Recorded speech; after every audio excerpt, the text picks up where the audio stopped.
Boa noite a todos. Me chamo Marielle, sou estudante do curso de Psicologia da URI e hoje, juntamente com a minha colega Luana, faremos a mediação da noite. É com grande alegria que iniciamos a segunda noite da semana acadêmica do curso de Psicologia da URI Campus Erechim. Para essa noite, teremos a temática sobre desdobramentos psicopatológicos de pessoas que venceram a Covid-19. Para essa conversa, contamos com a presença de dois convidados. Desde já, gostaríamos de agradecê-los pela oportunidade de estarmos juntos nesta noite. Então, gostaria de apresentar José Saraiva Júnior, médico formado pela Universidade Federal do Maranhão, psiquiatra e médico da família e comunidade, professor do curso de Medicina da IMED e da Universidade Federal Fronteira Sul, Campus Passo Fundo, mestre em envelhecimento humano, médico pesquisador do Instituto de Psiquiatria e Psicoterapia de Passo Fundo e do Serviço de Psiquiatria e Estimulação Cerebral de Passo Fundo. Agora, passo a palavra para minha colega Luana, que dará seguimento à noite. Então, boa noite a todos. Juntamente com o José Saraiva, a gente vai ter uma convidada, a Luísa Silveira. Então, a Luísa Silveira, ela é psicóloga, especialista em saúde mental, fez residência integrada multiprofissional em saúde no Hospital das Clínicas de Porto Alegre, é mestre em saúde coletiva pela Universidade Federal do Rio Grande do Sul, doutoranda em psicologia social e institucional pela Universidade Federal do Rio Grande do Sul, e atualmente a Luísa trabalha como psicóloga do Hospital das Clínicas de Porto Alegre no atendimento a pacientes internados no Centro de Terapia Intensiva dedicado ao Covid. Então, é um prazer receber vocês aqui, sejam muito bem-vindos. E lembrando aos nossos participantes que o chat ele vai estar aberto para vocês estarem trazendo as colocações, os comentários de vocês. E após a fala da Luísa e do Saraiva, a gente estará retornando com as perguntas e as colocações e eles estarão debatendo conosco. Então, nesse momento, eu passo a palavra à Luísa, esse espaço é dedicado a vocês e fiquem muito à vontade.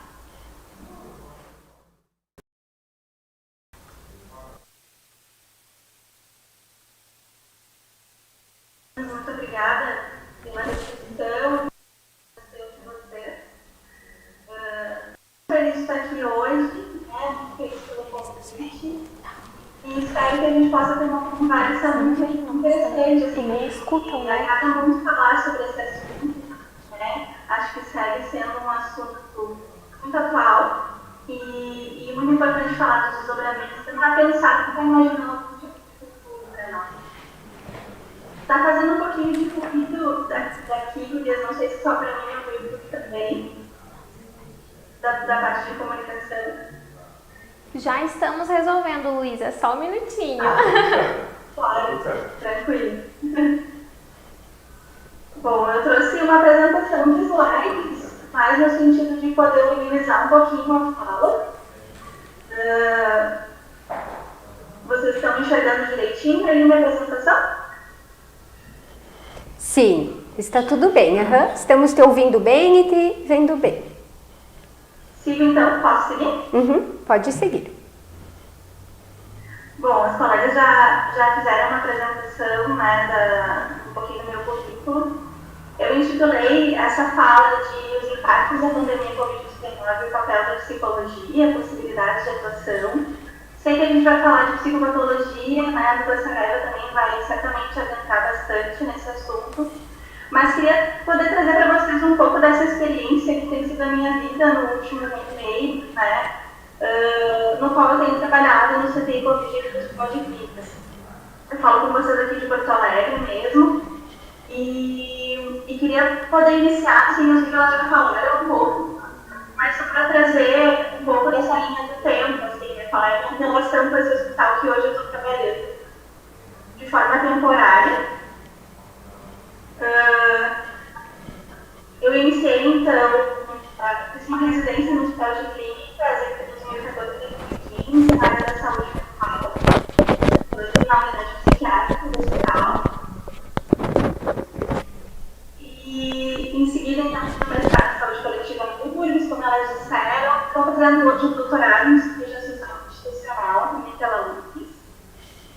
E agora, então, passado em 2020, com a pandemia da Covid-19, eu tinha feito um concurso há um tempo atrás e fui chamada em contato emergencial com outras colegas psicólogas para atuar diretamente na área do CTI Covid no hospital.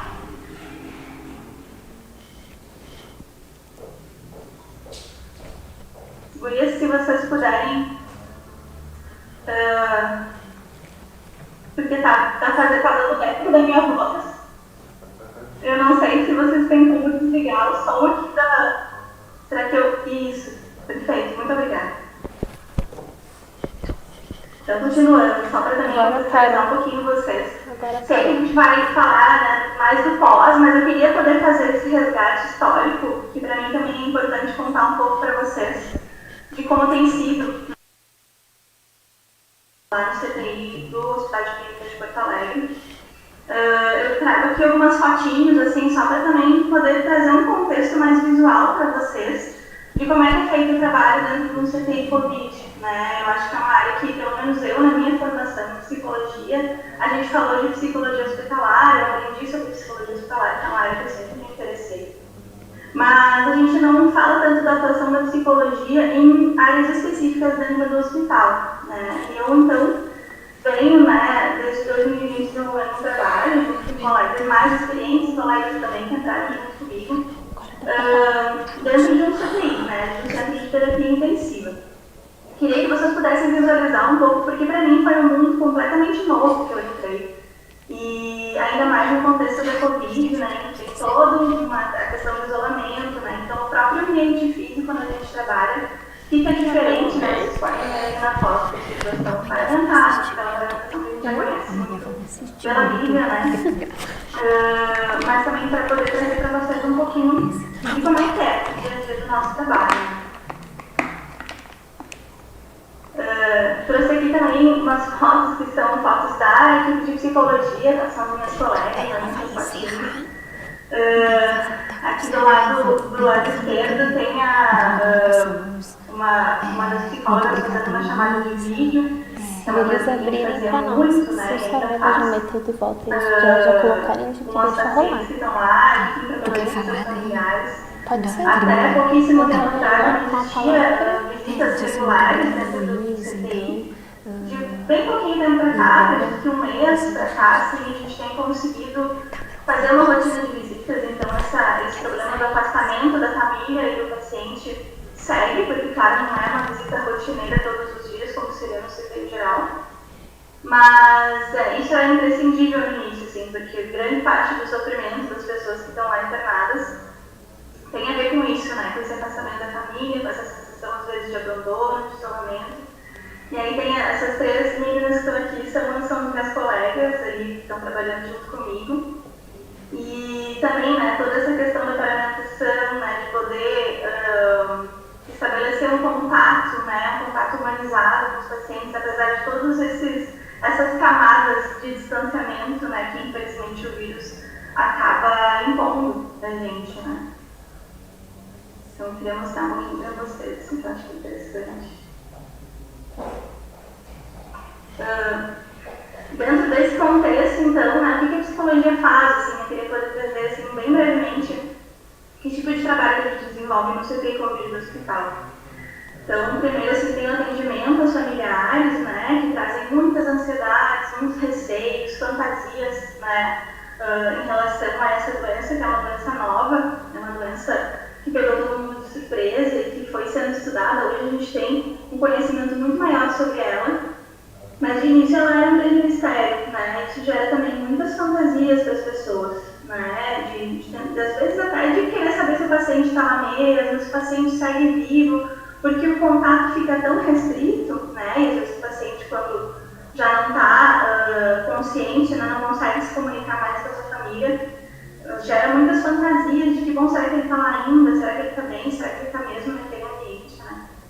Então, isso era algumas das coisas que a gente via, né, com os familiares, assim. Esse atendimento dos familiares acontecia de forma remota, tá? Por atendimento online, por telefone, por videochamada, né? Para que eles não precisassem se deslocar até o hospital. E segue acontecendo dessa forma. forma, com uma diferença, como eu disse, né, antes, assim, que em alguns momentos os familiares agora acessam o hospital um esquema de visitas muito cheio de protocolos, enfim, né, com o aval da parte de segurança do hospital. Também tem processos de luto antecipatório, pacientes que ficam muito graves e têm um risco de morte muito grande, né, então trabalhar essas questões de luto com a família. Algumas estratégias de alívio pelo afastamento, né, daí entram também as videochamadas, a gente também sempre programou visitas e segue programando, mesmo com a visita regular que existe, a gente segue programando visitas específicas com familiares que precisam estar lá, em que a gente sente que vai ajudar o processo de luto, o processo de aceitação do que está acontecendo, poder estar lá presencialmente, né. E também trabalhamos nós, né, da psicologia, com avaliação de risco psíquico, né, familiares às vezes que têm uma fragilidade emocional muito intensa, que precisam, né, de uma série de medidas de proteção, né, e às vezes até de procurar um atendimento externo, né, porque, claro, nesse caso do hospital, o paciente é a pessoa que está lá internada conosco. A gente tem muito trabalho com a família, em todas as áreas do hospital, mas especialmente no CTI Covid, né, porque muitas vezes o paciente ele não está acordado, né, ele está sedado, e o nosso trabalho se volta, então, para o bem-estar das famílias desses pacientes. No caso dos pacientes, então, é a mesma coisa, assim, né, muitos medos, muitos desejos, né, e o trabalho da psicologia acontece no sentido de proporcionar conforto emocional nesse momento crítico, nesse momento de muita angústia, uma angústia real, né, uma angústia que não tem nada de fantasiosa, assim. São situações muito limites que as pessoas passam lá dentro. E da mesma forma também, a avaliação de risco psíquico.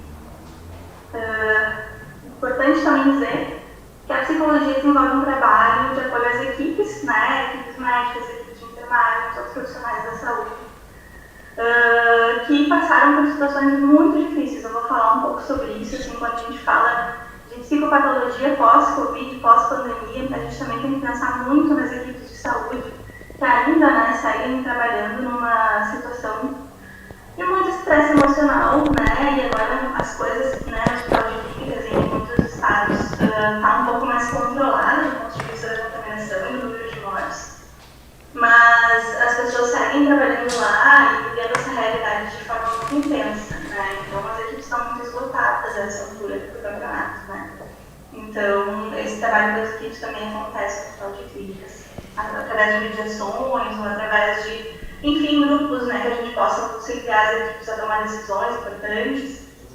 Então é mais ou menos assim que funciona.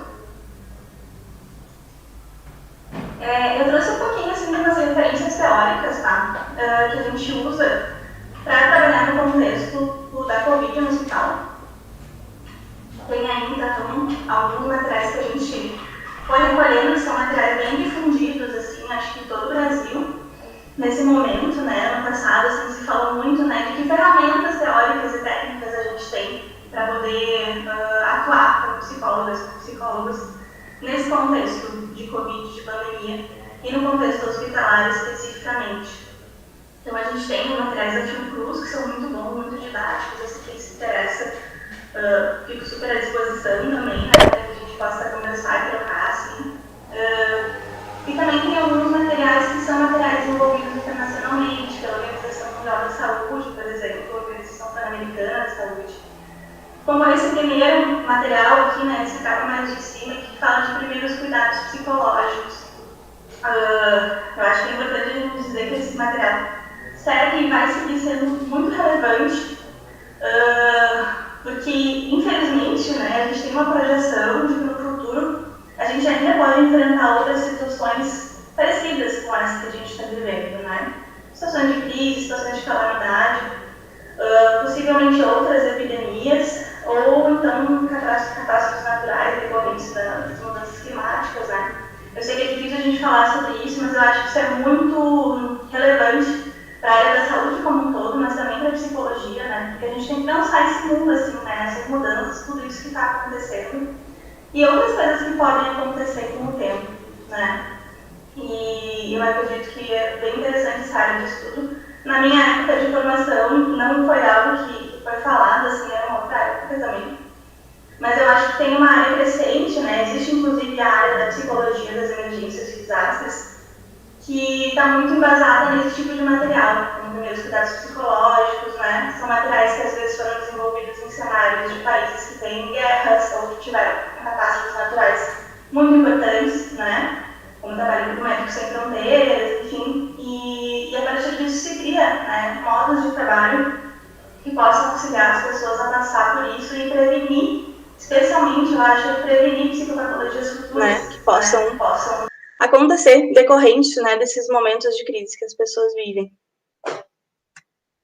E aí, então, a gente vai entrando, né, um pouco naquilo que eu quero mais mesmo falar para vocês, que é as perspectivas futuras, né? O que a gente pode conversar sobre aquilo que está por vir, né? Porque a gente tem aí, né, como eu disse, 1 ano e meio de pandemia e muitas coisas aconteceram e seguem acontecendo. Importante dizer que a pandemia não acabou, né? Às vezes a gente conversa dessa forma, assim, né, com esse clima de que as coisas estão se encaminhando, e acredito que sim, principalmente por conta da vacinação, as coisas estão se encaminhando para uma situação melhor, né? A situação do Hospital de Clínicas hoje está muito melhor. A gente teve uma superlotação de leitos em alguns momentos, né, dos últimos meses, especialmente em março desse ano, em que a gente teve mais de 100, 105 leitos, né, e com espera e com, enfim, né, esses leitos todos ocupados com muita procura, né, de pacientes. E hoje a gente está com, acredito que 30 e poucos leitos, menos de 40 leitos, que para nós é uma vitória muito grande já, com certeza, mas que a gente se mantém muito alerta ainda, porque é uma batalha que não está completamente vencida, né. Mas a gente pode já pensar nessa ideia de futuro, né? Futuro breve, assim, né? O que a gente pode pensar da atuação da psicologia e dos efeitos emocionais de tudo isso, né? Depois da gente ter vivido esse período da Covid. E aí eu vou focar bastante a minha fala. Espero que vocês achem interessante, assim, depois quero conversar, quero ouvir o Saraiva, quero poder conversar também com ele, assim, no que ele também pensou para essa apresentação.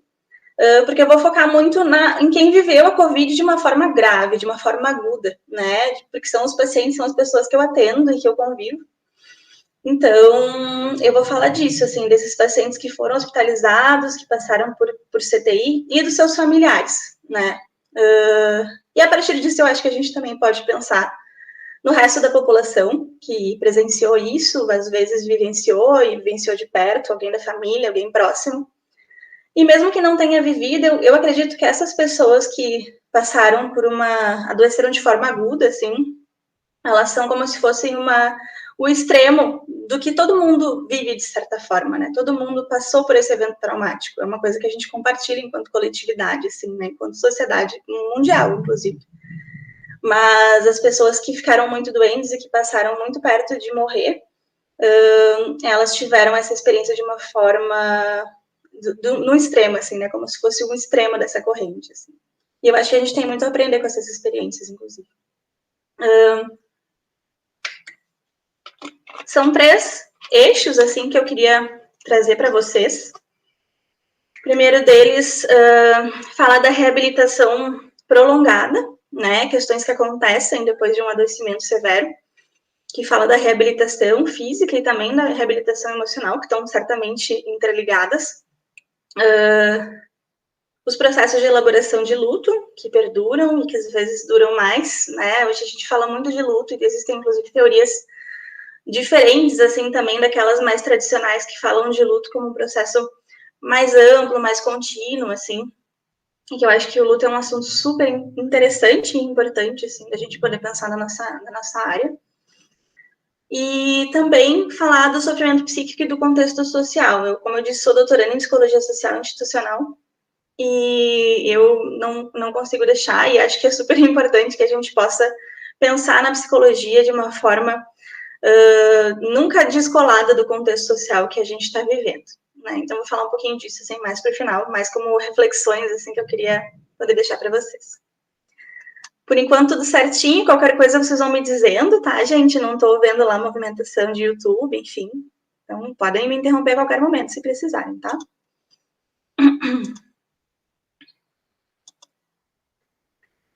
Então, sobre reabilitação prolongada, para a gente poder pensar nos efeitos emocionais de ter passado pela situação de uma internação, né, de uma internação no CTI. Acho que a minha apresentação, não sei se está aparecendo para vocês aí, mas vou seguir. Existe uma síndrome que, pelo menos eu não conhecia antes de trabalhar nesse campo, que é a síndrome pós-UTI, né, que chama PICS, né, na sigla em inglês, que é Post-Intensive Care Syndrome. Eu queria poder falar para vocês sobre ela, porque ela é um assunto, para mim, bastante novo, e que eu acho que nos dá várias direções, assim, né, várias pistas sobre algumas coisas que a gente pode presenciar na nossa prática clínica, né, seja no consultório ou fora dele, nos próximos meses e anos, talvez, né, nesse período pós-pandemia. As PICs, né, são definidas como uma deterioração adquirida ou piorada após uma doença crítica e que persiste após a alta da UTI, né? Então, a pessoa que passou por uma UTI, algumas internações de UTI, elas são bem prolongadas. Na COVID, isso é comum de acontecer, inclusive. Às vezes, né, internações que duram um mês, quase. A Angélica tá me avisando que a minha tela tá preta, mas ela, na verdade, tá, para mim, normal. Agora apareceu de novo. Acho que talvez tenha que ficar com ela aberta aqui, é porque eu tô tentando olhar a apresentação ao mesmo tempo. Oi, Luísa, desculpa a minha intromissão. Acho que tu precisa deixar ela aberta, né? E se tu alterna entre a tua tela e a guia do Meet, tu só tem que deixar ela aberta, tá? Não pode minimizar ela. Ah, ok, claro, desculpem. Mas só essa é a única tela que eu tinha passado até então, tá certo, eu tava fechando ela, né? Desculpem. Então, enfim, né, voltando para as PICs, né, Post-Intensive Care Syndrome, tem ali até, eu coloquei dois linkzinhos de YouTube, eu não vou conseguir passar para vocês, porque eu acho que não funcionaria, mas posso depois copiar aqui e colar no chat para as meninas colocarem aí no YouTube também. São 2 links que mostram 2 videozinhos, na verdade é o mesmo vídeo, só que tá um em inglês e outro em espanhol, eu não achei em português. Então, acabei botando os 2, assim, para quem preferir, dependendo da língua, né? Que é uma maneira bem didática de explicar como é que são as PICs, né? Mas, assim, explicando de uma forma bem básica, assim, né? Isso, a pessoa passa por uma internação em UTI, que é uma internação com muitas intervenções, né, invasivas, como, por exemplo, a intubação, né, acessos venosos, enfim, né, várias coisas que eu poderia falar, assim, mas que também não é exatamente a minha especialidade. Mas a pessoa, ela é muito acessada, né, e ela fica, muitas vezes, sedada, às vezes por bastante tempo sedada. Como eu estava dizendo para vocês, bastante comum, assim, de ter períodos de intubação de 20 dias, um mês, às vezes até mais tempo em pacientes que tiveram um quadro de COVID grave. Então, a gente entende que a maioria desses pacientes que tiveram essa internação mais prolongada de UTI podem sofrer e muito provavelmente sofrerão de PICs, né, que são, como eu estava dizendo, assim, né, essa condição, assim, de deterioração que pode ser física, cognitiva e emocional, né, física, como, por exemplo, fraqueza neuromuscular adquirida na UTI. Imagina, né, a pessoa fica lá por muito tempo sedada, muito tempo parada num leito, né, e existe um enfraquecimento muito grande dos músculos, que às vezes demora bastante para recuperar, depende muito de pessoa para pessoa, né, às vezes tem gente que consegue se recuperar rapidamente, e tem outras que seguem por muito tempo, e às vezes até permanentemente, com sequelas relacionadas a isso. Sequelas essas que podem ser também cognitivas, né, questões de pensamento, de memória, de julgamento, assim, que ficam prejudicadas depois de uma experiência dessas, ou então questões emocionais, né, que são múltiplas, assim. E, inclusive, a gente fala das PICs como sendo uma condição dos pacientes, mas também das famílias que acompanham esses pacientes, né. A gente chama, inclusive, PICS-F, né, que é a PICs da família, assim. E essa PICs familiar, ela se refere aos efeitos psicológicos crônicos ou agudos que são vividos pelos familiares desses pacientes durante a internação e após, né, que pode ser após um óbito desse paciente ou pode ser após a alta, né. Os estudos apontam que até 30% dos familiares e cuidadores de pacientes de UTI experienciam ansiedade, estresse, depressão, luto complicado, né, então é uma condição relativamente comum, né? E é algo que está sendo muito falado, assim, esse assunto das PICs, queria muito poder trazer para vocês, porque é algo que é muito relevante quando a gente fala no cenário de Covid, assim, especialmente para os pacientes que foram hospitalizados.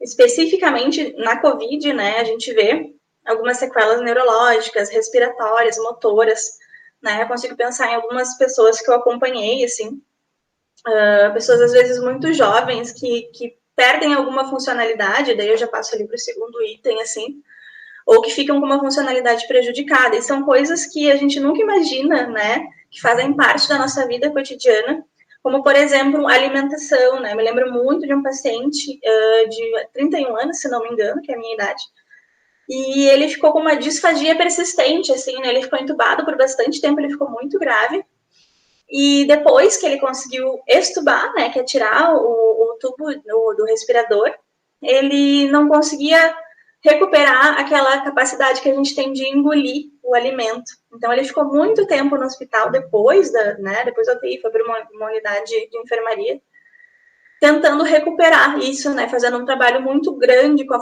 fonoaudiologia, com a equipe de fonoaudiologia do hospital, para poder recuperar, e acabou conseguindo recuperar. Foi ainda para casa precisando de bastante cuidado e bastante terapia, sim, fisioterapia e fono. Mas isso foi uma coisa que foi muito, muito, muito impactante para ele, né? Porque é isso, assim, né? A gente é uma coisa tão banal quanto poder engolir um alimento, né? E de repente tu perder essa condição, né?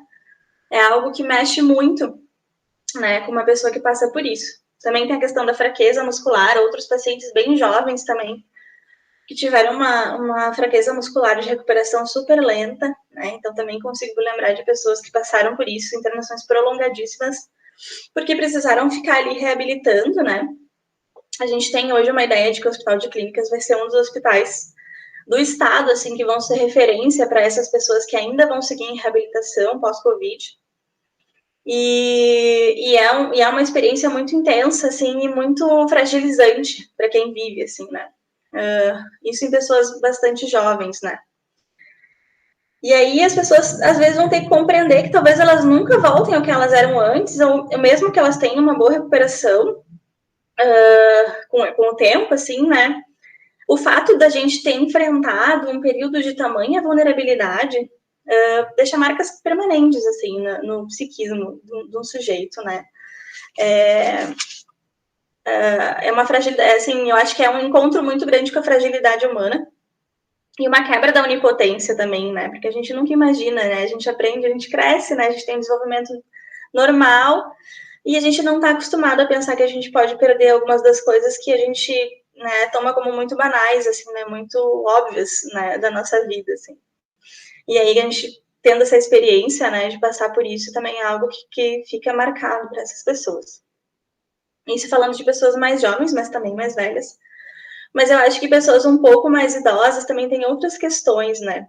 Também, né? Pensando agora, me lembrando, assim, tem que usar fraldas, né? As pessoas que ficam na UTI, assim, elas precisam usar fraldas, elas dependem completamente de outras pessoas para poder fazer as coisas, inclusive para se levantar, para poder se alimentar, né?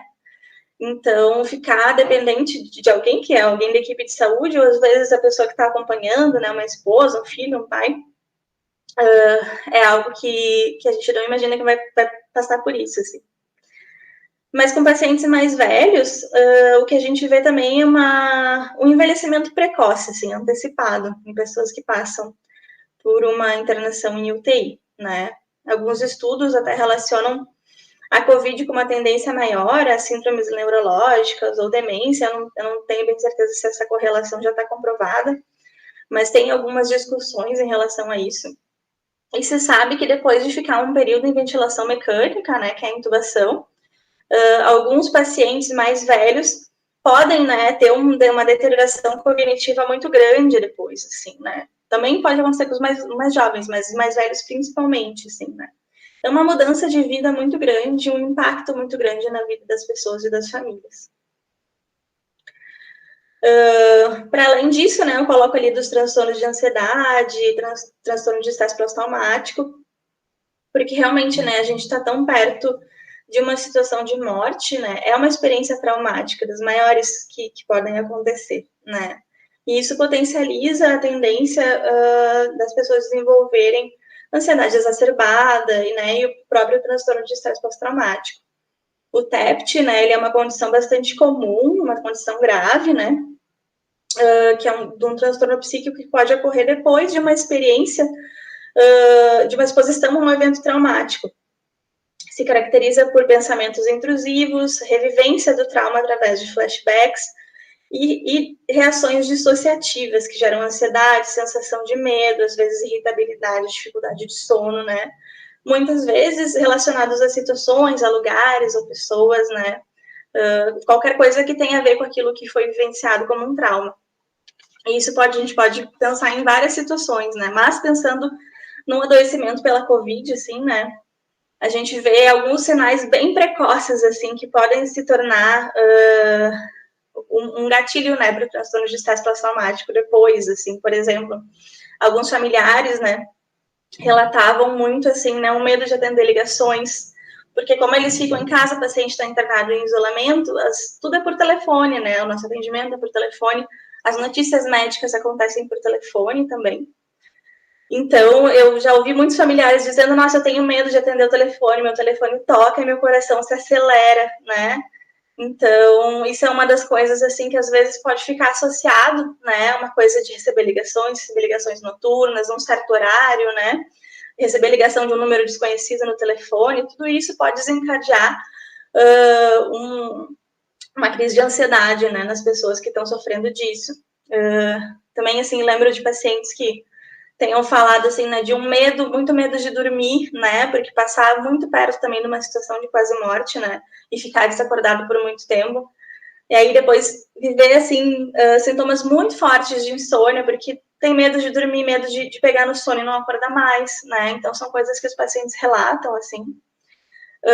E também já teve uma situação, assim, no paciente que eu achei bem interessante, dele confundir fraqueza por esforço, todos nós, assim, né, se eu subo a escada do meu prédio, eu fico cansada, fico ofegante, isso é normal, né, isso é muito diferente de ter falta de ar, como uma pessoa que tem Covid tem falta de ar, né, que a gente chama de apneia, assim, né, e eu lembro muito de um paciente que qualquer esforço que ele fazia, ele estava mais fraco, ele sentia esse desconforto normal, assim, né, que é a fraqueza por esforço, e ele ficava, daí desencadeava uma crise de ansiedade, porque ele achava, tô ficando com falta de ar, tá me dando apneia, e ele não acreditava que não era isso, né, porque ele ficou muito com essa memória da falta de ar, assim.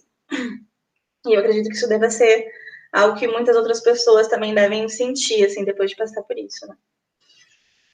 Deixa eu ver se eu tenho, não, acho que tem mais umas coisinhas aqui.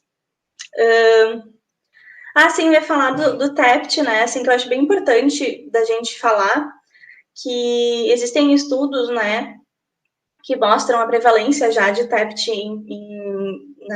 nesse período, né, que a gente está vivendo da Covid em vários países, assim. Mas tem um estudo que fala da prevalência em TEPT na população como um todo, né, que foi uma prevalência de 22%. Só que eu acho que é o detalhe mais interessante, assim, né, os mais afetados dessa amostra foram os profissionais da saúde. Inclusive, antes, assim, né, com uma prevalência maior do que a das pessoas infectadas, né. Então, como eu falei lá no início para vocês, assim, eu acho super importante que a gente se lembre muito disso, né, e do apoio que vai ser necessário dar para todos esses profissionais de saúde, que é um montante enorme de pessoas, né, que passaram por tudo isso e que seguem numa situação de desgaste muito grande, ainda não puderam muitas vezes descansar, talvez descansaram, agora já puderam um pouco ter férias, né, mas a gente tem visto, assim, aqui no hospital, muito, assim, pessoas com bastante experiência em UTI, assim, mas querendo trocar de área, né, não gostando mais de trabalhar ali, e ainda num sofrimento muito grande, assim, né, para além de tudo que está acontecendo, que a gente ainda não conseguiu retomar completamente a nossa vida social, normal, né, de poder fazer tudo que a gente fazia. Então, isso vai acumulando, né, gerando uma exaustão muito grande, assim, um cansaço que acho que todos nós sentimos, assim, mas que é uma preocupação que a gente tem que ter, assim, né, com os profissionais que ficaram na linha de frente, né, e seguem na linha de frente, assim, e que tiveram, né, todo esse momento, assim, né, que eu acho que é também quase uma sensação de envelhecimento, assim, né, como se esse 1 ano e meio tivesse sido, assim, vários anos da vida deles, né. E acho que é uma atuação importante da psicologia, assim, especialmente para quem vai mais para as áreas da saúde pública, enfim. Da segunda parte, então, que eu queria falar, assim, né, pensando nas psicopatologias, nos efeitos emocionais da pandemia, eu acho importante a gente poder falar de luto e depressão, né, que eu acho que é uma das consequências que a gente pensa, assim, né, consequências talvez mais óbvias de ter passado por tudo isso. E trazendo um pouquinho da experiência do hospital, trazendo um pouquinho, assim, do que a gente viu acontecendo, né, nesse período lá. Então, a gente vê com muita frequência, né, perdas precoces e perdas múltiplas na família, né, que é uma situação muito triste, assim, né, claro, a gente sempre está sujeito a sofrer perdas, né, e isso é sempre assim numa UTI, de uma forma geral, né, mas na UTI Covid, assim, é uma doença que realmente atropelou, assim, né, cortou a vida das pessoas pela metade, né, então, às vezes, perdas de pessoas bastante jovens e saudáveis, assim. E uma coisa que eu acho que é muito, muito avassaladora são as situações de perdas múltiplas na família, que é bastante comum aqui para nós, pelo menos no Hospital de Clínicas, que a infecção intrafamiliar, ela é muito comum, e às vezes, claro, não acontece nada grave, né, as pessoas se contaminam e ok, mas às vezes acontece a infelicidade entre essas pessoas, elas se infectam e algumas delas, mais de uma delas, tem um quadro grave de Covid, né, então não é difícil da gente ver, às vezes, uma pessoa que está internada e que a esposa também está internada, às vezes junto, sabe? No mesmo hospital, às vezes em hospitais diferentes. E às vezes 2, 3, 4 pessoas da família, assim, né? E muitas vezes são perdas múltiplas, né? Não só perco meu pai, mas também perco uma tia, um esposo, enfim. E isso é algo, assim, que a gente não consegue mensurar, assim, né? Do sofrimento dessas famílias que ficam realmente ceifadas, assim, né? Desfalcadas depois de passar por isso. Eu relaciono, e acho que algumas pessoas, alguns estudiosos relacionam muito essa vivência de pandemia com vivências de guerra, né? Porque até eu estava hoje pensando nessa apresentação, assim, dando uma revisada no que eu ia falar para vocês, e me lembrei de um texto do Freud, assim, que ele escreve logo após a Primeira Guerra Mundial. O Freud fala um pouco sobre guerra, assim, né, e situações de guerra. E o impacto disso no inconsciente das pessoas, enfim. E eu acho que tem alguns textos que podem ser interessantes, assim, pra gente resgatar nessa hora, porque, claro que é diferente, porque a gente está falando de um inimigo muito mais impalpável, que é um vírus, assim, né? Mas é um vírus que também acarreta numa série de coisas, né? Umas perdas sociais, né? A gente tem um desgaste econômico muito grande, a gente tem uma situação política muito caótica, né? Que gera também uma coisa, né, que a gente já sabe, de polarização, de, enfim, da gente se sentir muito perdido, muito abandonado pelas instituições, assim, quando às vezes a gente não está num local onde se tem instituições que conseguem, né, dar orientações firmes do que deve ser feito ou não. Na verdade, é isso, a gente tem informações múltiplas e às vezes não sabe nem direito o que faz, por onde vai, né?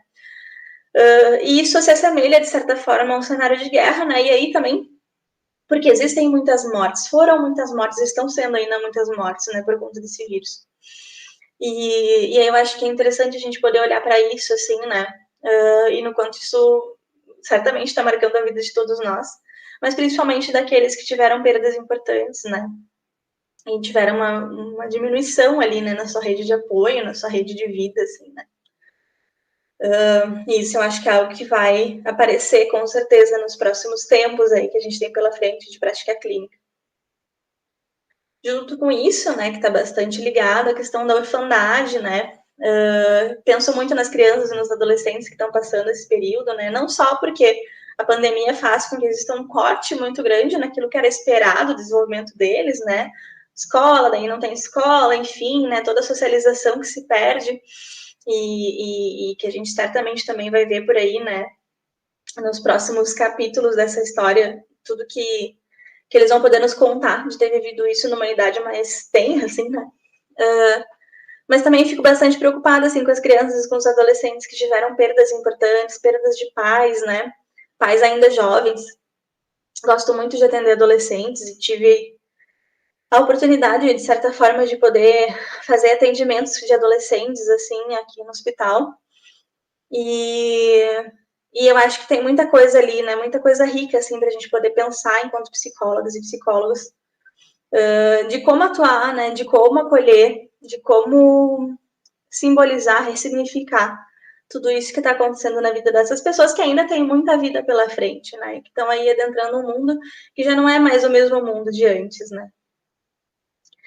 Tudo isso, assim, que a gente fala, então, está muito conectado com os transtornos depressivos, né? Eu costumo falar e pensar, assim, que a gente está vivendo, na verdade, um luto coletivo, né? E que a gente talvez possa considerar, inclusive, normal que a gente sinta sintomas de depressão nesse momento, porque a gente não está vivendo um momento normal, né? A gente está vivendo todos um período de crise. E o nosso emocional, ele responde à crise, né? Então, às vezes, é até importante a gente tentar não patologizar reações normais, reações que são esperadas diante de uma crise, né? Especialmente para quem viveu, né? Como eu disse, a gente está falando das pessoas que viveram isso muito de perto, né? Mas para todos nós, eu acho, também, né? E eu acho que tem um combo, assim, né? Pensando nas pessoas que tiveram Covid grave, que foram hospitalizadas, tem um combo aí que se assemelha muito, né?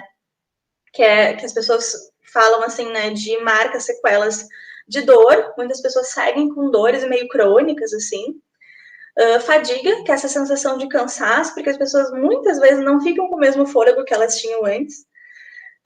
E por conta de ter passado por tudo aquilo, às vezes isso gera também uma sensação de incapacidade, né? Então eu fico pensando assim, né? Esses três fatores, né? Sentir dor crônica, sensação de fadiga e sensação de incapacidade, elas são sensações que se parecem muito com sintomas depressivos, né? E que levam, né? Essas coisas de dor crônica estão muito relacionadas, né? Esses transtornos de dor crônica estão muito relacionadas a sintomas depressivos, né? Então, com certeza, isso está muito conectado e isso também é algo que a gente vai ver daqui para frente, assim, né? E poder também pensar formas de atuar, pensar ferramentas clínicas que deem conta desses transtornos depressivos que vão ser decorrentes de uma situação super específica, né? Vivida por todos e vivida especialmente por quem teve Covid grave, né? Então, talvez não seja da gente olhar da mesma forma que olhou sempre para os transtornos depressivos e poder fazer diferenciações, né? Acho que vai ter muito estudo sobre isso ainda, espero que tenha. E acho que é uma área muito fértil, assim. E também queria falar de luta. Acho que luta é um assunto super importante, assim, e eu me interesso muito. Acho também que vai ser uma área de muito estudo daqui para frente, assim, né, de poder pensar. Já tem coisas, assim, falando de rituais de luto, né, como a gente pensar os rituais de luto em situações críticas, assim, quando a gente, né, o ser humano precisa muito de rituais de luto para poder passar por isso de uma forma saudável, né, e a gente teve, como todo mundo sabe, né, algumas dificuldades, porque, enfim, os rituais, os enterros, os funerais, tudo ficou muito prejudicado nesse momento de pandemia, né. E aí isso também, né, às vezes algumas famílias falam, a gente faz ligações às vezes posteriores, né, e falam assim de uma sensação de que não caiu a ficha, de que não conseguiu se despedir direito e que ainda parece que a pessoa ainda tá ali, né? Então essas despedidas, elas ficam muito diferentes. E como é que a gente cria talvez novos rituais, né? Um daqueles materiais que eu passei para vocês ali no slide anterior fala, né, da reinvenção, né, dos rituais de luto. Acho que isso é um tipo de estudo importante da gente começar a falar. Já estou quase no meu limite do tempo aqui, já vou aí encaminhando para o final. Mas também falar de luto não só como morte, que eu acho que a gente relaciona muito, né? Luto e morte, assim mesmo. Mas a gente fala de qualquer tipo de perda, né? Perda de planos, de sonhos, perda de garantias ou de seguranças financeiras. Muita gente que precisou, sei lá, mudar de carreira, mudar de trabalho, né? A situação econômica está muito difícil.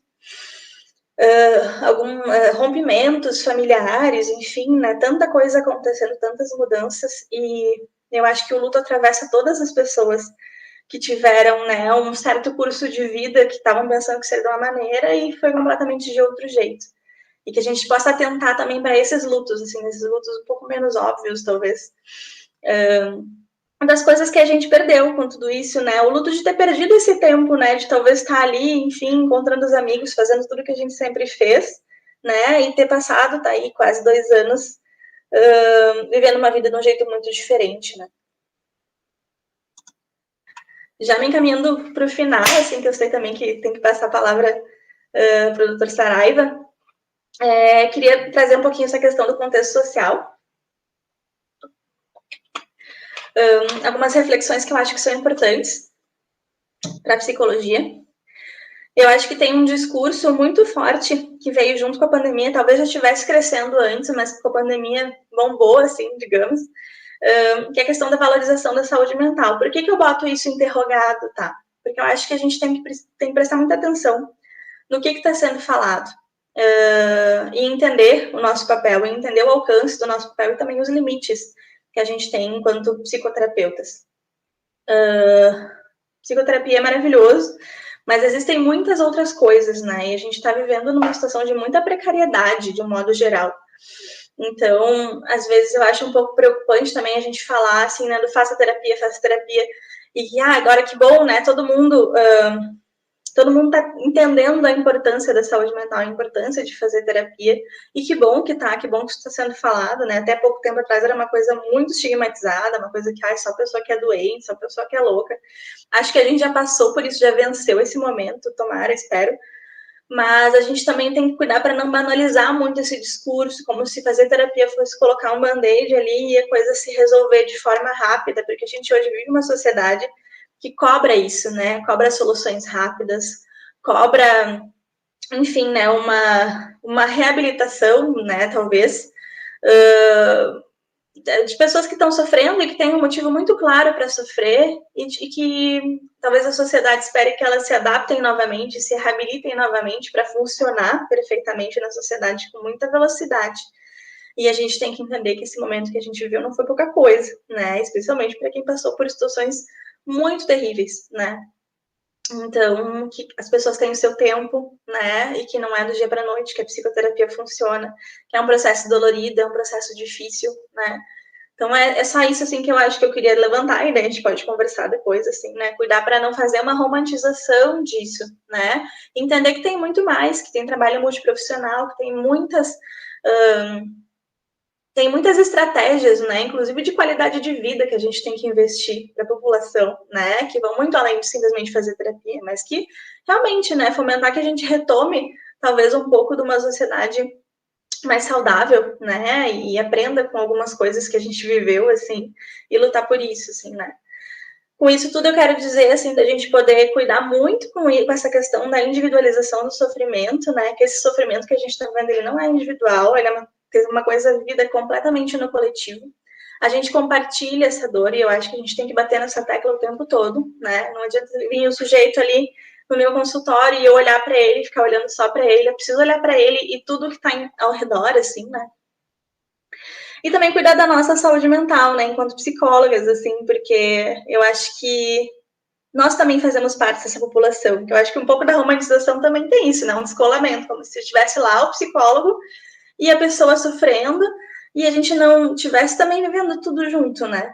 Então, acho que poder a gente entender, a gente se entender, a gente se olhar e se perceber parte de tudo isso, poder olhar também para o sofrimento psíquico que a gente vive, né, depois de tudo isso, assim, para poder atender melhor essas pessoas, para poder ter uma condição muito, muito melhor, assim, de acolher o sofrimento do outro. Algumas referências que eu trouxe e acho que era isso. Deixa eu tirar aqui a apresentação.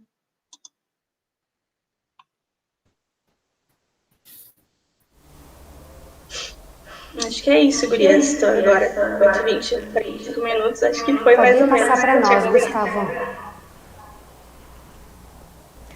Então, gostaríamos de agradecer a fala da Luísa pela partilha de suma importância nesse momento. Pedimos desculpas também pelo inconveniente do áudio e agora passamos a palavra ao Saraiva. Boa noite a todos, então. Luísa, vai ficar um tanto quanto difícil, né, eu falar aqui depois da sua apresentação. Foi magnífica, muito legal. E muito legal, assim, que tu trouxe a tua prática, né, e recheado de dados, assim, científicos. Então, nossa, isso foi ótimo, né. Dá para a gente fazer um monte de reflexão, né, a partir da tua prática e a partir do que tu trouxeste. Queria agradecer a você, né, por compartilhar essa banca aqui desse simpósio comigo. Queria agradecer a Pro Angélica e a acadêmica, né, a Marielle, que foi, né, quem gestou ali o convite. Então, vocês todos estão de parabéns, tá? O simpósio está belíssimo mesmo, meus parabéns.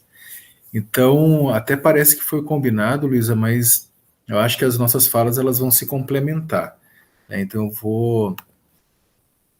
eu vou compartilhar aqui a minha tela e a gente vai começar a conversar aqui um pouquinho.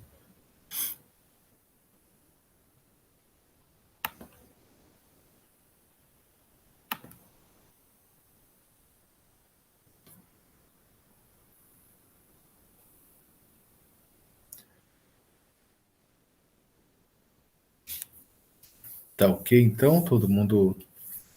A tela está compartilhada direitinho aí? Estão me olhando? Porque agora eu não olho mais nada.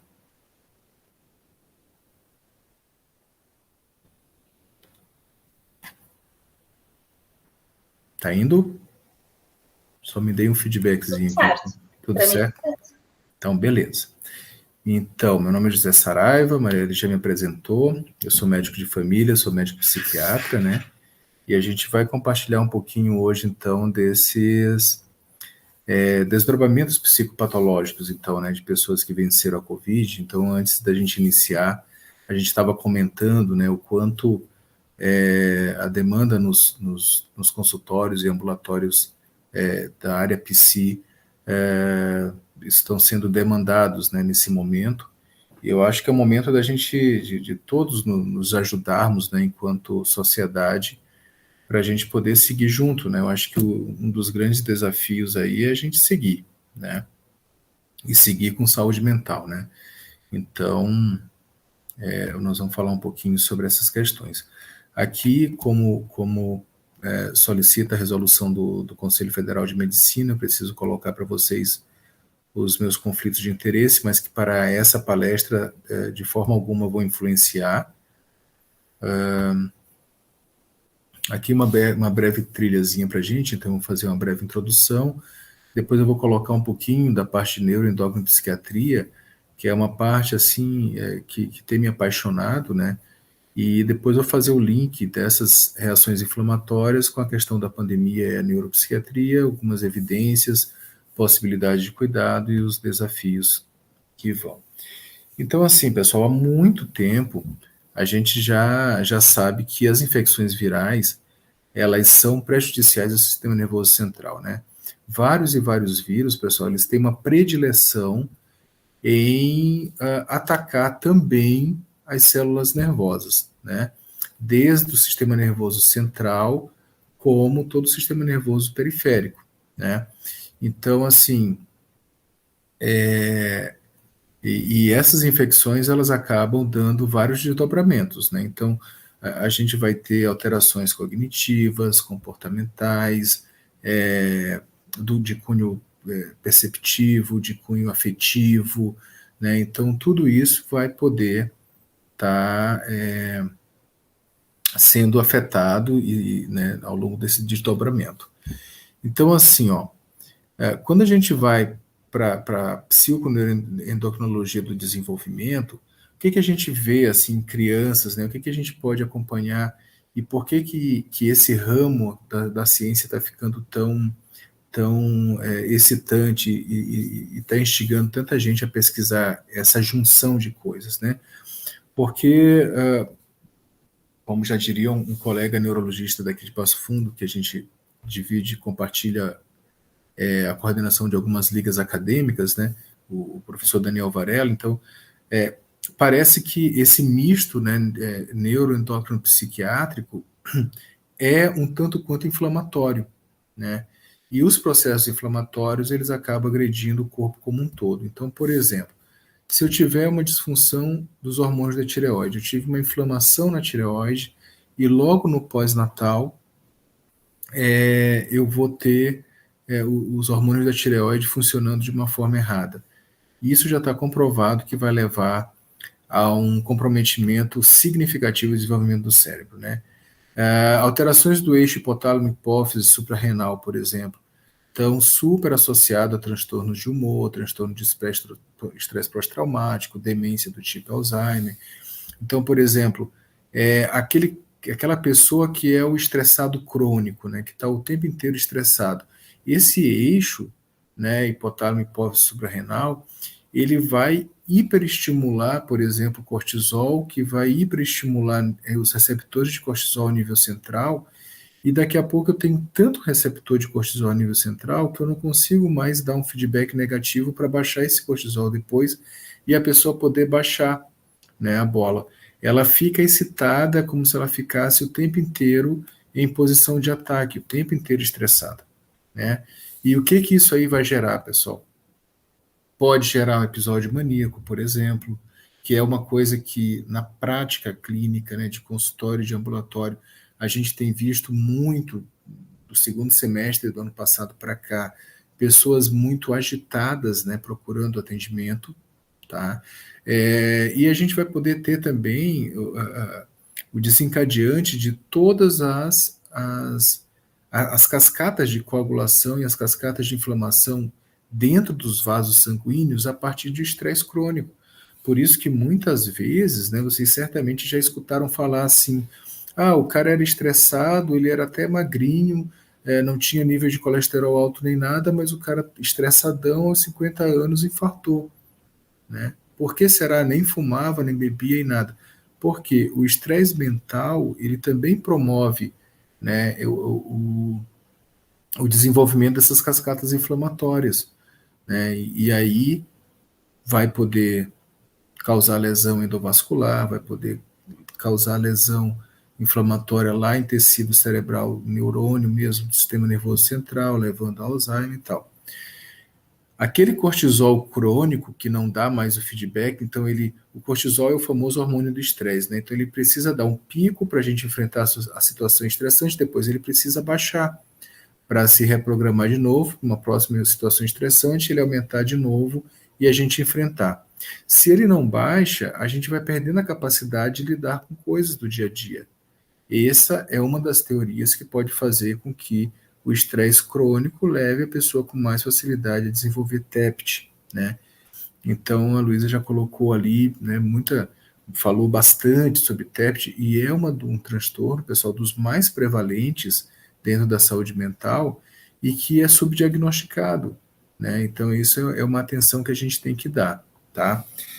Perturbações do humor, elas são encontradas em mais de 50%, por exemplo, dos pacientes com síndrome de Cushing, né?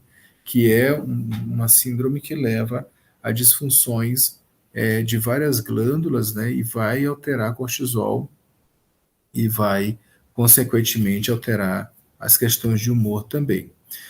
Comprometimentos cognitivos, né? Semelhantes aos transtornos depressivos, por exemplo, eles são muito comuns, assim, em quem tem também a hipercortisolemia, os níveis de cortisol alto. Então, esse é um outro exemplo envolvendo essa questão do cortisol que a gente estava conversando, né?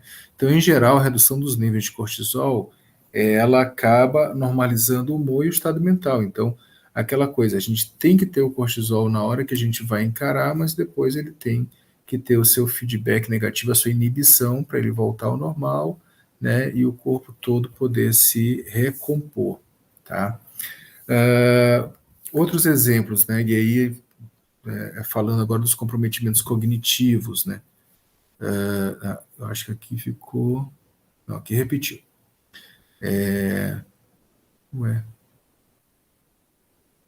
Aqui.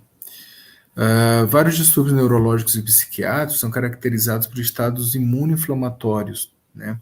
Enquanto os tratamentos para esses distúrbios têm uma prioridades e efeitos anti-inflamatórios distintos. Eu sempre tenho conversado com alguns alunos assim, que se eu tivesse começando, eu acho que além de estudar psiquiatria, eu ia estudar imunologia, né? Porque essa questão molecular, né, pessoal, hoje, ela tá super em voga, assim, tá cada vez sendo mais reconhecida, né, e sendo estudada para poder diminuir a cascata inflamatória e poder fazer a gente viver melhor, né? Para vocês terem um exemplo assim, ó, a gente está com uma pesquisa em andamento aqui, e a gente está elaborando um projeto ainda, para a gente pegar pacientes no pós-AVC isquêmico imediato, isso, 48 horas até 10 dias do AVC isquêmico, e a gente iniciar uma classe de antidepressivos, chamado inibidores seletivos de recaptação de serotonina. Esses inibidores, já ficou comprovado que quem faz uso deles no pós-AVC imediato vai ter uma melhor resposta de reabilitação, vai ter mais força muscular. Alguns outros estudos mostrando o uso deles a longo prazo, diminuindo eventos cardiovasculares e até tem uma tendência, tem alguns estudos como esse Talopram, por exemplo, tentando fazer uma correlação dele com talvez uma diminuição de prevalência de Alzheimer para quem faz uso de longo prazo. O certo é que esse grupo, por causa esse grupo de antidepressivo, por causa dos efeitos anti-inflamatórios e imunomoduladores, tem um específico deles, a fluvoxamina, que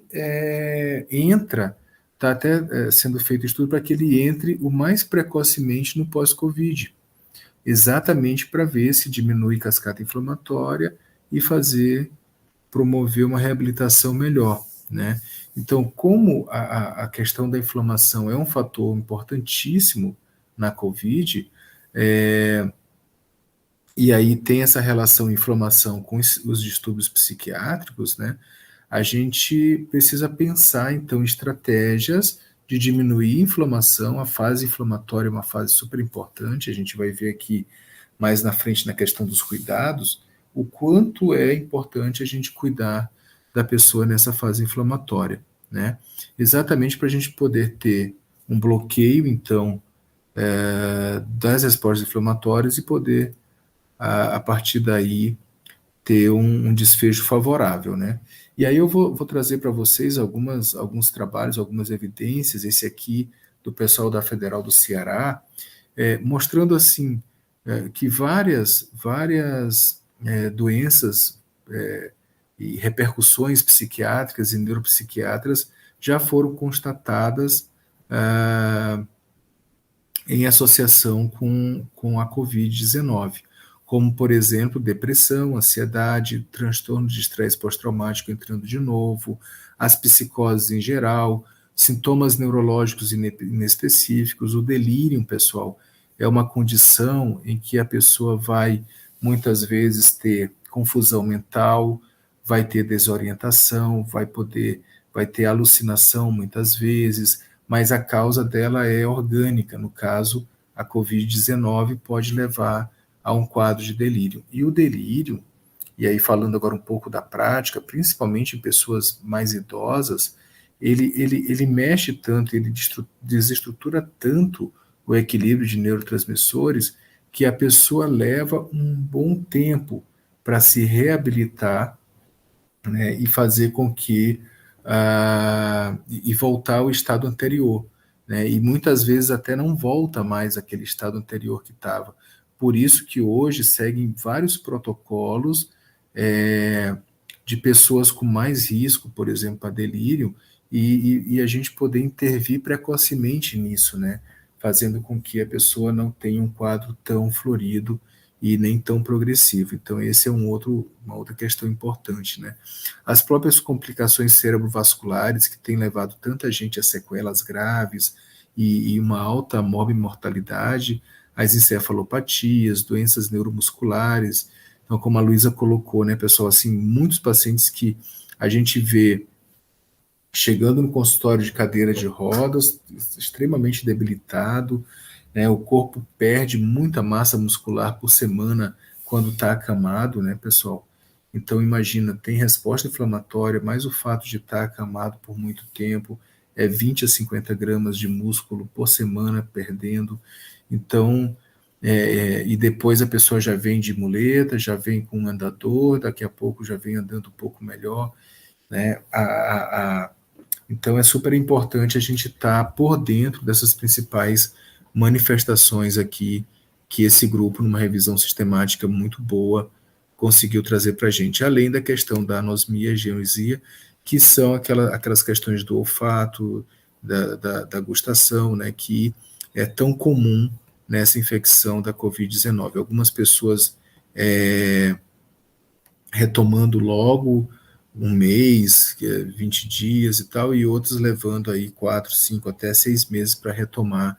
E aí é muito legal o papel da equipe multidisciplinar, depois a gente vai comentar, mas é importante eu comentar já, dos terapeutas ocupacionais e fonoaudiólogos na reabilitação, por exemplo, da gustação e do olfato. Né? Eles têm trabalhos assim belíssimos envolvendo isso, então aí a gente pensa, né, e pode ver a força da, da equipe multi, né, pessoal, que é muito legal a gente poder ver isso. Pessoal, aqui são dados de um trabalho espanhol de segmento, né, de pacientes, que ele traz algumas questões assim, em termos de quais foram os transtornos mais prevalentes e como é que eles ficaram ao longo do tempo, né. Então, o Gonzalez e os colaboradores dele colocam o quê? Que os sintomas depressivos, eles aumentaram significativamente ao longo do confinamento, né? E eles foram diminuindo. Eles fizeram esse trabalho em 3 etapas, em 3 avaliações, né? E aí o certo é que eles foram diminuindo na última avaliação, mas não caindo aos níveis anteriores. Então, algum estado depressivo, a pessoa continua na pós-Covid, né? A questão da ansiedade, ele falou também que não há mudança significativa nas 3 avaliações, mas também tem uma tendência de queda ao longo do tempo. Mas esses 2 sintomas aqui, eles já levam a gente a um alerta, né? Que sozinho eles não vão passar, né? Então isso ele pôde evidenciar nesse estudo. E em relação à sintomatologia do TEPT, né, que é o transtorno de estresse pós-traumático, a gente observa uma tendência de queda ao longo das 3 avaliações, com scores significativamente menores entre a primeira e a terceira avaliação. E aqui vale uma ressalva, né, pessoal, que eu acho que é um conhecimento que tem que ser difundido. Os famosos remédios faixa preta, eles não devem ser administrados quando a gente pensa em algo sobre TEPT, né? Então, pensa numa reação de estresse agudo, um acidente, a COVID, precisa, né, enquanto a pessoa está lá, pensa num paciente que ficou grave, ficou com angústia respiratória, foi internado, mas ele não chegou a ficar sedado e desacordado, ele não chegou a ir para a UTI, então, ficou numa enfermaria grave, com oxigênio e tal, mas não chegou a ir para a UTI. Então ele ficou o tempo inteiro consciente e o tempo inteiro pensando nas infinitas possibilidades, será que vai evoluir para um caso grave, será que não vai, será que vai, será que não vai? Isso é uma reação aguda ao estresse que, se persistir, então, por exemplo, se no hospital a gente chega lá e dá um faixa preta para ele, um benzodiazepínico, um ansiolítico dessa classe, o que a gente pode estar fazendo com essa pessoa? A gente bloqueia a chegada de novas memórias e a gente fixa só aquelas preocupações que ele tem. E isso pode ocasionar o TEPT depois, né? Então ele vai ficar lá 6 meses, vai ter alta e vai continuar com aqueles sonhos vívidos, né? Lembrando, imaginando os dias que ele estava lá, vai acordar no meio da noite com aquela sensação de falta de ar, tendo um ataque de pânico, por exemplo, né? Então tudo isso pode estar relacionado com o TEPT. Então fica essa dica. Teve uma reação aguda ao estresse, nada de remedinho em faixa preta. Qual é a melhor medida? Approach, né? Que nem naqueles filmes lá, eu costumo usar esse exemplo, eu vou ter que começar a usar outro, senão denuncia a minha idade.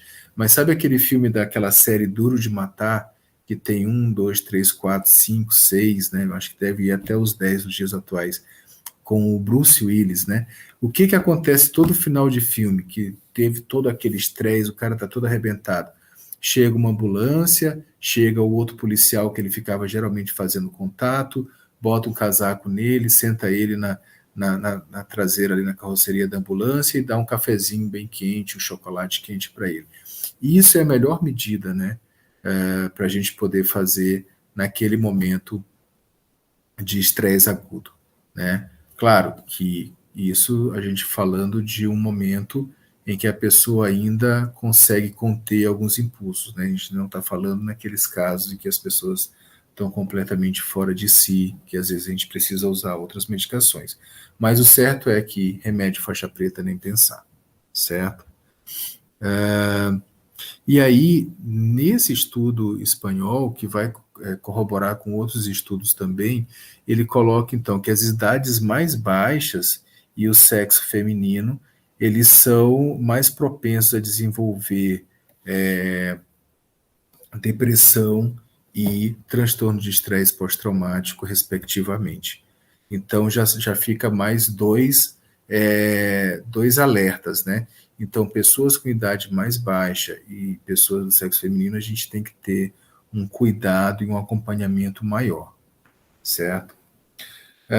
Já esse trabalho aqui da África do Sul, então ele traz que os sintomas psiquiátricos e neuropsiquiátricos dessas síndromes respiratórias, eles podem surgir tanto durante como após a fase infecciosa. Então, é interessante ver que mesmo naquela primeira fase, né, em que a pessoa está começando a ter os sintomas, para muitas pessoas aquilo ali já é tão significativo que pode eclodir sintomas psiquiátricos e neuropsiquiátricos ali, né? E aí ele aponta também a questão do sexo feminino, aqui ele inclui os profissionais de saúde, ele inclui a presença de necrose vascular, né, que por coagulopatia, a presença a falta de irrigação sanguínea para alguns ossos, por exemplo, algumas articulações, pode promover essa necrose vascular e dor.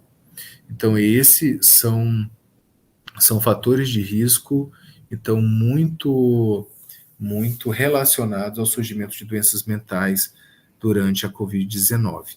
Então, já são assim, e aí a gente vai lendo isso e vai vendo, né, como seria interessante que os hospitais seguissem esse exemplo, né, lá do Clínicas, onde a Luísa está, e começassem a pegar todos esses fatores de risco, né, e colocar em protocolo, e não só hospital, né, pessoal, isso aí a gente pode fazer na atenção primária, a gente pode fazer a nível secundário, nos ambulatórios Covid, né, eu vi várias experiências de ambulatórios que cuidaram muito bem, pediram para as pessoas retornarem a partir daquele sexto dia de sintomas, né, quinto, sexto dia, que é quando começa a resposta à fase inflamatória.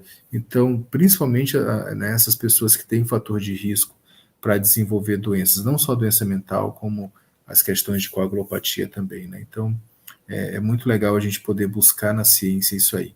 Aqui é um editorial, pessoal, do jornal de pesquisa de esquizofrenia do Reino Unido. E aí, muito legal, assim, nesse editorial, que eles colocam assim, bom, será que a má adesão à terapia antipsicótica, e a gente falando assim, vendo, eu estou num grupo de médicos aqui, que a gente discute, né, as questões da pandemia, Covid, tratamentos e tal, e um dia desse eles largaram ali um estudo falando de antipsicótico e um outro estudo falando do antidepressivo no uso precoce na pós-Covid. E aí um colega perguntou, bom, mas, nossa, agora estão usando de tudo, né?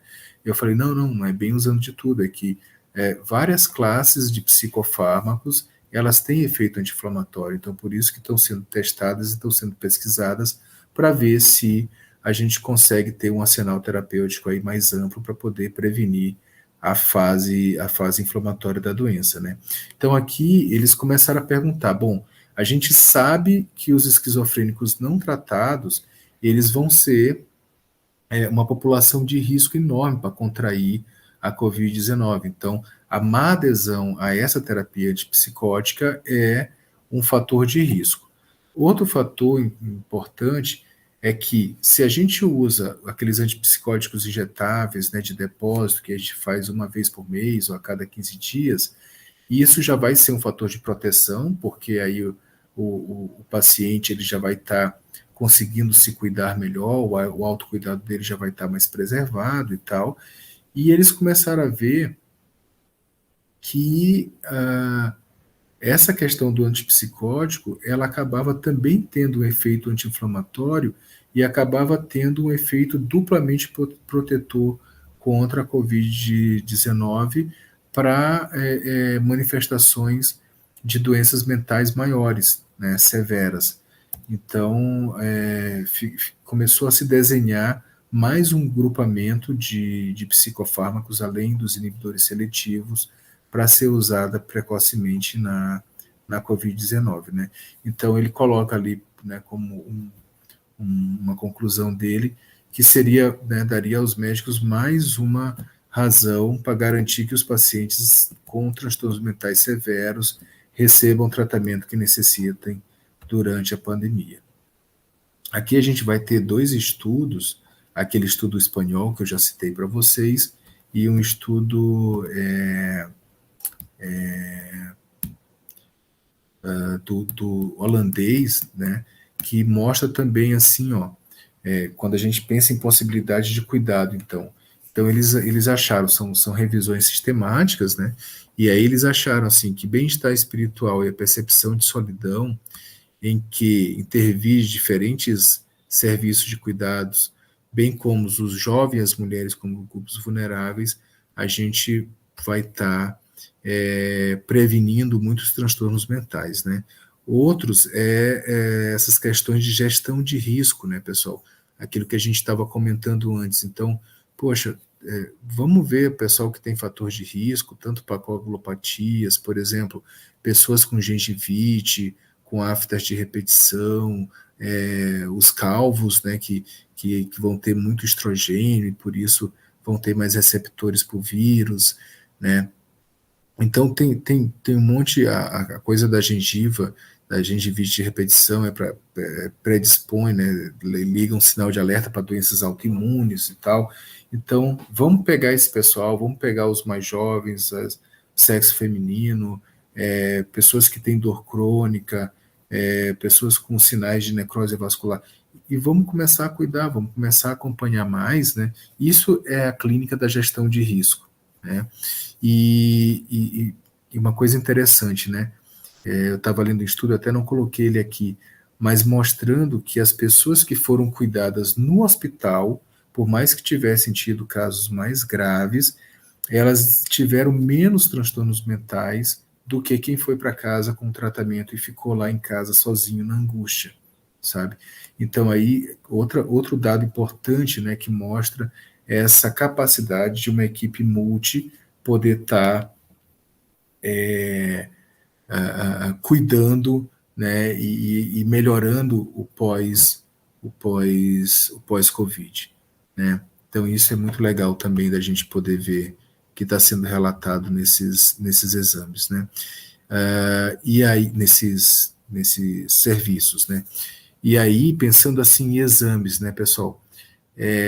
Hoje, a gente tem vários marcadores de inflamação, né? Então, aí é aquela discussão que eu faço com vocês. Pessoal, não é só tratar com um kit ou com sintomáticos, ou seja o que for a fase infecciosa. A gente tem que acompanhar com marcadores inflamatórios a fase inflamatória. Aquelas pessoas com risco, com marcadores inflamatórios altos, a gente tem que ter um cuidado maior, né? Tem que ter a possibilidade de usar os corticoides em alta dose e tal. Então, tem várias estratégias que precisam ser usadas para a gente poder otimizar e ter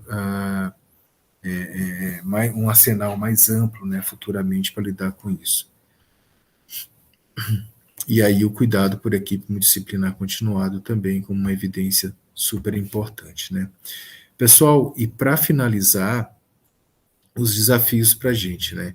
Aqui é até uma revisão de um grupo ali do Hospital de Clínicas de Porto Alegre, né? Então, que ele coloca como desafios, eles fizeram uma bela revisão sistemática com vários artigos que falavam assim, bom, no artigo ele coloca nível individual, nível coletivo e nível de governo, né? Então, assim, eu peguei aqui as recomendações a nível individual, por exemplo. Tá? Então ele coloca assim, ó, cuidar de si e dos outros, mantendo contato com amigos e familiares e encontrando tempo para atividade de lazer. Super importante para manter saúde mental. Seguir as recomendações da OMS, das agências de saúde do governo. Por exemplo, quando estava lá no comecinho da pandemia, eu fui ver assim quais eram os países que estavam lidando melhor com aquilo no começo. E lá no comecinho, um dos países que estava melhor era a Alemanha, né? Então eu entrei no site lá da Agência Alemã de Saúde Pública, e aí prontamente já peguei lá vários, lembro que tinha um dado muito significativo deles, de prevenção, né, de sintomas, que era uma sudorese leve noturna, então quem tivesse essa sudorese noturna, um excesso de suor à noite, já avisava e não ia no emprego e ficava em casa, já fazia o teste. Então é muito legal a gente poder estar sendo regulado por agências governamentais realmente, né? Isso diminui o excesso de exposição do nosso cérebro a esse monte de informação que está por aí. Prestar atenção às suas próprias necessidades, sentimentos e pensamentos, limitar a exposição às notícias relacionadas à pandemia, pois muita informação pode desencadear distúrbios de ansiedade, e se vocês quiserem ler, assim, um psicólogo brasileiro, que hoje é uma referência, né, na questão dos distúrbios relacionados à internet e tecnologia, é o professor Cristiano Nabuco, né, da USP.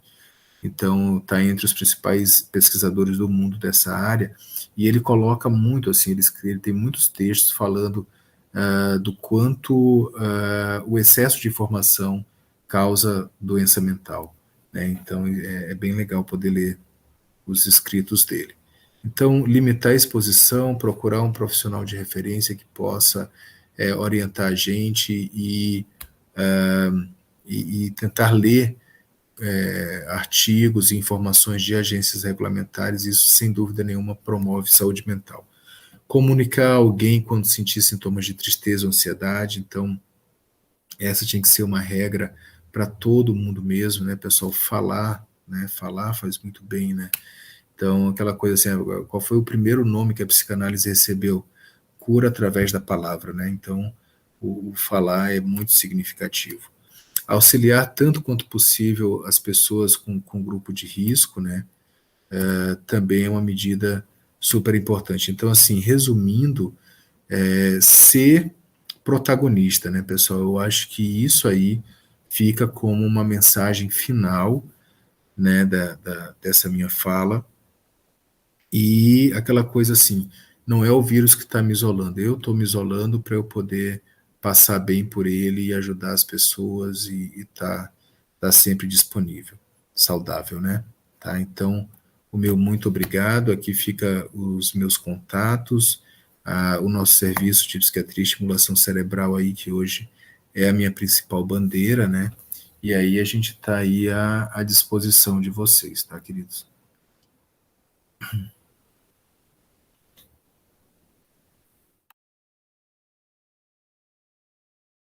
Obrigada ao Saraiva, obrigada por compartilharem conosco todo esse conhecimento. Obrigada por compartilharem conosco todo esse conhecimento de vocês, né? Um vasto conhecimento. E agora, então, a gente abre esse espaço para as colocações, para os comentários. E já temos alguns aqui, mas continua aberto o chat, tá? Então, quem tem dúvidas, quem quer trazer as suas colocações, fica à vontade, a gente vai repassando então a Luísa e ao Saraiva. Então, durante a fala da Luísa, a Tânia, ela traz que normal é diferente que comum. Acho que os sintomas depressivos neste momento, ele é comum. Já a Cristine, ela traz na sua colocação que parece que vários lutos, eles são vividos nessa situação. A Mariana, então, ela também faz uma colocação trazendo que o fato da família não fazer parte da internação aumenta a angústia. E aí ela traz um questionamento, né? Vocês tinham uma rotina de atendimento com os familiares? Como que era organizado isso? Obrigada pelas perguntas. Não me lembro agora o nome da primeira pessoa que perguntou ali, falando, né, do normal e do comum, bem bom, assim, bem legal de ter apontado isso. Realmente, né, a gente tem que fazer essa diferenciação, né, o que a gente pode entender como normal, né, aquilo que é a norma, né, então, de certa forma, se confunde um pouco com aquilo que é comum. Mas eu entendo o que tu quer dizer quando tu diz isso, né, que às vezes algo que a gente entende como comum não é o mais saudável, né? Talvez a gente não possa considerar normal que as pessoas estejam tendo sintomas depressivos, porque isso não pode ser considerado uma vida saudável, uma vida de qualidade. Então, tu tem toda a razão, de fato não é normal, né? Não dá pra gente normalizar que a gente esteja vivendo dessa forma, né? Então, eu reafirmo o que eu disse, assim, né? A gente está vivendo um período de crise. E essa não é a nossa vida normal, né? A gente sabe que vai ter várias mudanças, né? A gente entende, talvez, que tem coisas que vão acontecer pós esse período, que vão fazer com que a nossa vida não seja mais a mesma, e a gente também tem que estar preparado para mudança, para adaptações necessárias. Mas quando eu digo assim, acho que tem os dois lados, né? Não normalizar e também não patologizar em demasia. Acho que era um pouco isso que eu queria dizer, né? Porque a depressão, ela é um quadro psiquiátrico, né? E a gente, inclusive, quando vai falar de luto, né? Uma pessoa, por exemplo, que perdeu alguém recentemente e ela tá apresentando sinais de depressão, talvez ela esteja vivendo um luto normal, né? Normal no sentido de que faz parte ela sofrer, faz parte ela ter sintomas, e que, claro, se isso daqui a pouco perdura, se isso daqui a pouco se torna algo que vai colocar ela em risco, daí sim a gente tem que ter sinais de alerta. Mas o que eu queria dizer para vocês é isso, né? Que a gente tem que considerar que todos nós estamos vivenciando, e aí já faço um pouco um gancho com alguém que falou disso, assim, né, dos lutos. Todos nós estamos vivenciando lutos agora. E a gente vai ter, sim, sinais, né? É muito difícil estar bem nesse momento, né? A gente até vê piadinhas, memes em relação a isso, né? E é isso, não é normalizar no sentido de que, bom, agora essa é a nossa vida e a gente não tem que tentar mudar. Não, a gente tem que tentar ter uma vida boa. Mas também não achar que está todo mundo doente. A gente está tendo reações normais, reações comuns, como a gente preferir falar, reações talvez adaptativas, dá para dizer, a uma situação atípica, né? Não é uma situação comum na nossa vida. Mais ou menos isso que eu quis dizer. Não sei se o Saraiva, eu sei que tem outras perguntas, mas se o Saraiva quiser comentar também algo em relação a isso, também fica à vontade. Vamos fazer uma dobradinha. Não, mas tá perfeito, é isso aí mesmo. Daí alguém perguntou sobre o trabalho, né? Bom, muito bom perguntar isso. Eu gosto muito de falar sobre o nosso trabalho. Na UTI não quis me deter muito, porque achei que não era bem esse o foco. Mas quando eu trabalho com as famílias, eu diria que esse é o eixo principal do nosso trabalho na UTI. Especialmente porque muitos pacientes não estão em condições de ser atendidos por nós, né? Pelas psicólogas, por conta de estarem sedados. E aí, na verdade, durante todo esse tempo, até o momento que a gente, agora há pouco, como eu disse, a gente tem uma visita regular, que é uma vez por semana, tá? Tem toda uma organização, tem todo o comitê de infecção hospitalar que está trabalhando nisso há muito tempo já para fazer isso de forma segura. E agora, finalmente, isso aconteceu e eu acho muito bom, era uma bandeira nossa muito grande que isso pudesse ser garantido. Mas pessoas das familiares estarem afastadas do paciente fazia com que o sofrimento se agravasse muito. Inclusive, aumentava o risco de um luto complicado, né? Tudo aquilo ali que eu falei, de essas fantasias que nascem da gente não ter esse contato concreto, dessa coisa de poder ver a pessoa ali, né? Mesmo que veja numa situação muito ruim, às vezes impactante, assim, né? É importante, é parte da assimilação daquela situação, a gente poder entender o que está acontecendo. E a partir disso, poder elaborar aquilo que está sendo vivido, que pode ser tanto uma experiência de luto, uma experiência de perda de alguém, quanto mesmo uma situação de estar ali vendo alguém, né, com um risco muito grande, né, alguém que é amado, né, que é da nossa vida, assim. Então, a gente atendia esses familiares de forma remota, não tem exatamente uma frequência, assim, de quantas vezes se atendia, dependia muito da demanda. Famílias, algumas a gente atendia quase todo dia, de ligar todo dia, às vezes é mais de um familiar também por família. Outras famílias são ligações talvez semanais, mas não tem uma regra, a gente ia vendo por demanda. E a maioria das famílias acompanhadas por nós tiveram pelo menos alguma oportunidade de poder vir a uma visita, fazendo toda uma paramentação, todo um cuidado de prevenção ao risco de contaminação. E aí a gente fazia a visita junto, até para poder fazer o acolhimento emocional, assim, né, das emoções que afloravam naquela situação, que era um momento muito intenso, né, sempre é. Acho que é isso, né? Não sei se ficou alguma coisa. Obrigada, Luísa. Então agora eu trago uma pergunta da Vanderleia, que ela diz assim: nos casos de idosos que não tinham problemas de memória antes da Covid, após a Covid demonstra quadros de esquecimento, pode levar a um agravamento para Alzheimer?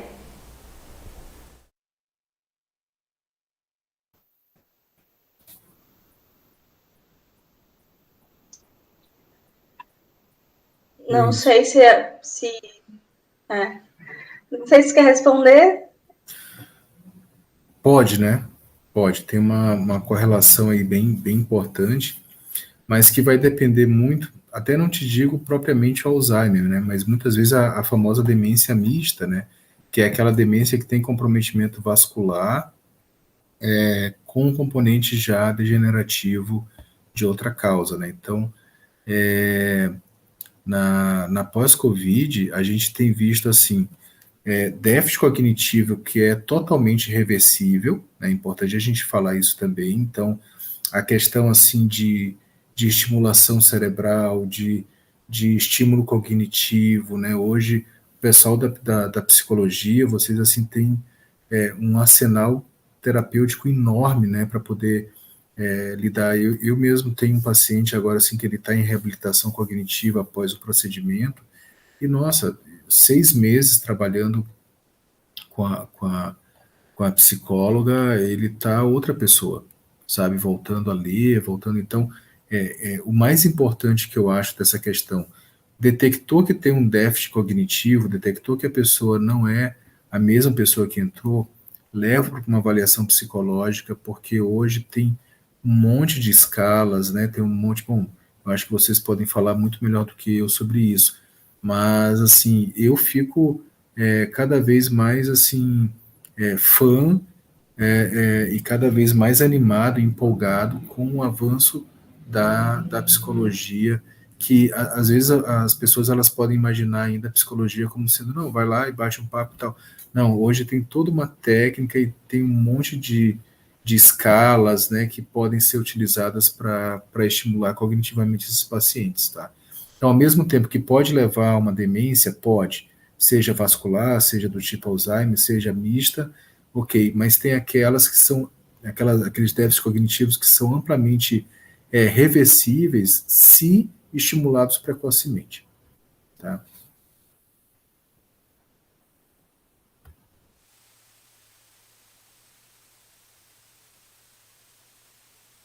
Maria Emília, que ela diz assim: Saraiva, algum estudo recente que mostre a correlação de pacientes pós-Covid e tentativa ou suicídio?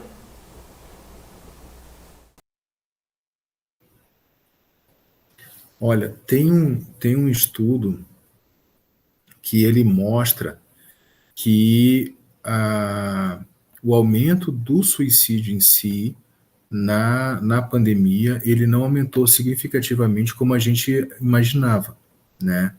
Então, esse foi um estudo, assim, até surpreendente.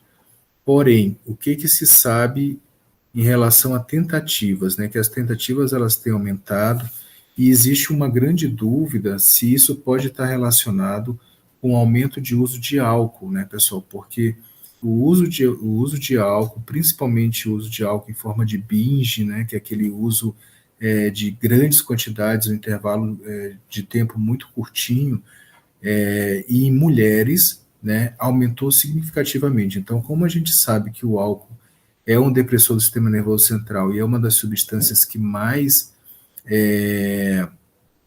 causa ideação suicida, então tem essa grande interrogação que eu acho que futuramente alguns estudos vão elucidar isso aí.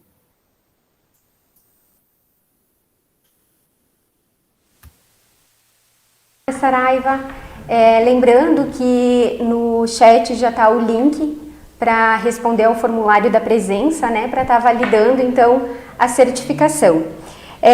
Tem colocações também dos nossos ouvintes aqui, agradecendo ao Saraiva, agradecendo a Luísa pelas ótimas colocações, estão dando os parabéns também.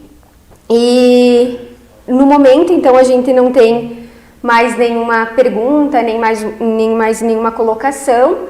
Então, a gente gostaria de estar encaminhando para o final, agradecer a Luísa, agradecer ao Saraiva mais uma vez. Nunca é demais a gente agradecer por todo o conhecimento que vocês trouxeram. Obrigada por disponibilizarem do tempo de vocês para estarem aqui conosco, por estarem trazendo as vivências de vocês, no qual é muito importante para a gente como acadêmico, né? Isso contribui bastante. Então, agradecemos imensamente, né? E esperamos nos encontrar, né? Daqui a pouco, pessoalmente, né? Também num outro momento, para que a gente possa continuar fazendo essa construção do qual é tão importante. Então, a gente também convida vocês. A Luísa falou que gosta muito do luto, né? Desse processo. Amanhã a gente vai estar falando sobre isso e a gente convida vocês, caso vocês possam e queiram estar participando, amanhã, quinta e sexta, a gente vai estar transmitindo pelo canal do YouTube também. Então amanhã teremos duas temáticas. Em um primeiro momento é sobre a experiência do luto e o impacto da pandemia. E a nossa convidada será a psicóloga Adriana Cogo. No segundo momento, teremos a psicóloga Mônica Oliveira com o tema Cuidados Paliativos e Saúde Mental, a humanização do cuidado em cenário pandêmico. Então, agradecemos mais uma vez. Boa noite a todos, né? Não sei se o Saraiva e a Luísa querem fazer mais alguma colocação, senão a gente se despede. Quero só agradecer muito a vocês. Só agradecer também, gente. Muito obrigada, foi ótimo. Obrigada, Saraiva. A tua fala foi muito boa também. Aprendi horrores. Vontade de poder levar para o pessoal lá do hospital. Acho que muita coisa contribui com a nossa prática. E seguimos aí, ficou à disposição para outras trocas. Obrigada.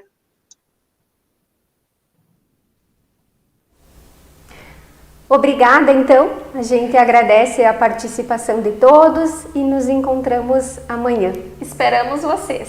Obrigada e até mais.